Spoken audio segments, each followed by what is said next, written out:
Hello guys, Shred here, and this is just a short video for my Berserker build. But before we start, I have to mention that this is meant for the private server, link in the description. So if you're playing other versions of the game, then this might not help you. Also consider that I'm just a casual player here and I didn't go through complicated formulas and hard math. So if you're looking for a min-max build, then you should look somewhere else. Lastly, I already uploaded some videos of the class clearing high level party dungeons, link in the description, just to give you an idea on how the build performs. But with that being said, let's start with the gear I'm currently using. So for my top set, I'm wearing the level 78 legendary, which gives evasion as well as 15% crit damage. Probably the best set you can get for DPS classes, but any other set is still viable, though you'll lose some damage. As for the bottom set, I chose to go for the level 80 epic, the one that provides attack. I prefer this one over the level 78 legendary, since it provides a bit more attack and it's easier to craft once you learn the formula. But any set will do really, as long as it provides attack, not crit, with a defense roll if you're going to use this one or any other epic. Outfits went for movement speed, since I don't like being slow, but crit damage is also okay. Weapon level 80 epic, I like more consistency and not random procs. Talking about the legendary 9-star domination, because if you can max out the fusion boost on this one and roll an attack plus 5, your attack should reach insane levels. Though most people will suggest to go for 9-star, but me personally, I cannot recommend it since I don't know how the weapon proc works and don't have gold nor raid points to spare on trying that. As for the accessories, blue is the way to go, because it's the only set that gives attack as main stat as well as offensive stats when evolved, compared to what we currently have. Though I recommend doing this set only if your critical chance is capped or close to, otherwise go for crit accessories. Trinkets, I use Lord Ring and Horn of Valor in the videos, but just recently I swapped again over to good old Demir's Orb and Olaf's Emblem, which are extremely good, especially the Emblem. The damage against bosses does help, but only works on set bosses, so taking down elites and normal mobs may take a bit longer. As for the costumes, head HP, face all res, body and back costumes both attack, and weapon crit damage.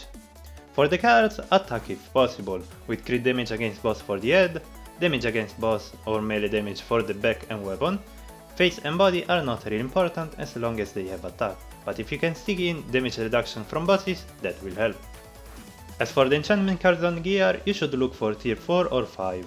I personally prefer to go for haste instead of attack as main stat, because the cards add only a flat amount, and for me 8% haste is better than 2.5k attack, but that's only me. As for the secondary stat, go for chance to gain attack for the helmet, minus damage from bosses for the chest piece, crit damage against bosses on the belt, crit damage on gloves, minus target defense on boots, head outfit movement speed, body outfit probably melee resistance, and weapon melee damage. And that covers the equipment part. Now for the starstones, it's pretty much straightforward. Attack on every red, yellow and green starstone, with melee or damage against boss. For the hexagon shaped stones, I prefer to go 2 of them with attack crit and 1 attack haste, since sticking a third one with crit will be useless for this build.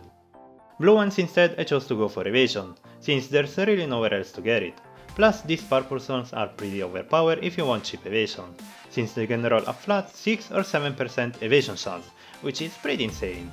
But if you don't like them or maybe cannot afford them yet, then good old defense stones will do the job, with minus damage taken from bosses. Now for the most important part of the build, the specialization, and as you can see I'm using an hybrid build. Hybrid because it doesn't fully commit on a single path like your normal build.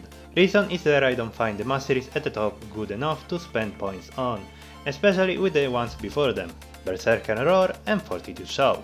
But Fortitude Shout at first seems pretty useless since doesn't really do anything amazing, but if you pick the advanced mastery Eternal Tenacity, then it becomes well worth, because heals for a ton. But I know some people will probably ask, what about the advanced one for Berserker Roar, which adds 80% of your attack on top of the initial 100%? Well, Berserker Roar do not crit and haste do not affect the damage over time, so that 80% isn't that much, especially at higher levels, when your auto attacks can simply do way more than that, while Eternal Tenacity will boost the survivability from 0 to 100, as long as you keep attacking.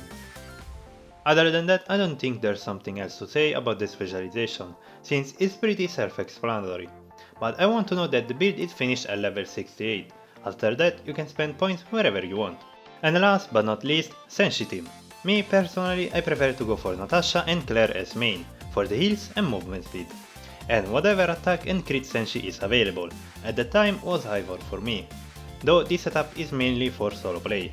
But you can switch them all for whatever you prefer as long as they give attack as main stat and at least one with critical chance, since a maxed out senshi will cover all your crit. Though keep in mind that Eternal Tenacity alone isn't enough to keep you alive, so I highly recommend using at least one healing senshi. And that's pretty much all. I think I covered everything about the build. If not, feel free to ask in the comment section down below and I'll try to reply as soon as I can. Overall, playing this class feels really good, especially if you like bruiser type playstyles, but let me warn you that it won't perform really well at early levels, until level 64, when you get Eternal Tenacity. Before that, it's pretty squishy. Anyway, I hope you found this video helpful, and if you did, please leave a like, it really means a lot to me. So thank you all for watching, and good luck. Bye!